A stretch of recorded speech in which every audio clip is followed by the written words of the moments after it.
Bien évidemment, j'ai été très honoré aujourd'hui d'avoir été de la partie déjà, mais d'avoir eu cette belle opportunité de pouvoir écouter l'histoire du prophète, paix et salut sur lui, mais aussi ça m'a permis de passer des heures avec les femmes de Fatick.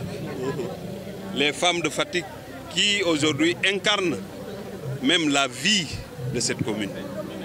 C'est des vaillantes femmes qui se battent tous les jours, qui ne sont jamais dans le négatif. Elles ont été avec le chef de l'État.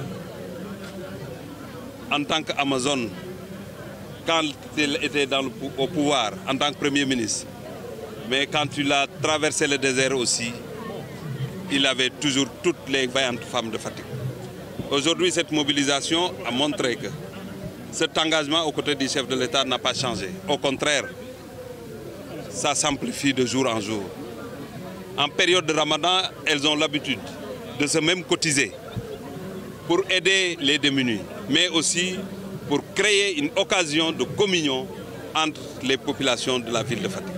Nous avons les femmes élues, les femmes nommées, les femmes ménagères, les femmes commerçantes, les femmes entrepreneurs et l'ensemble des couches de la population se sont retrouvées autour de Ndeye Amy Leye, les Amazones de Matar Ba et l'ensemble des vaillantes femmes et responsables politiques pour communier, mais aussi pour retourner vers l'islam, mais aussi prier pour le chef de l'État pour que Dieu continue à l'assister, mais aussi prier pour toutes les filles et les fils de Fatick. Ça a été une après-midi riche, très riche, parce que ça nous a permis aussi de tenir le discours qu'il faut. Nous sommes avec le chef de l'État, nous appartenons à cette ville, nous devons être généreux, la main dans la main, pour un seul objectif, le développement économique de cette ville. Mais aussi accompagner efficacement le chef de l'État, cela veut dire avoir un comportement exemplaire. C'est ce qui a été fait aujourd'hui et moi je suis très honoré parce que tout le monde sait que je suis l'ami des femmes. Je n'ai pas de sœur, mais Dieu qui ne m'a pas permis d'avoir une sœur m'a donné de l'autre main aujourd'hui les femmes, parce que partout où je suis avec les femmes et les filles, parce qu'elles sont honnêtes, elles sont engagées. Cela ne veut pas dire que les hommes n'en veulent pas la peine, c'est vrai, mais nous sommes en tout cas en train de constater que s'il y a un engagement, que ce soit des chants religieux, que ce soit un meeting politique, que ce soit toute manifestation, on voit le maximum de femmes. Si c'est 4 quarts, les 3 quarts c'est les femmes. Donc c'est extrêmement important. Vous savez, moi je ne suis pas juriste, mais tout le monde doit savoir la logique.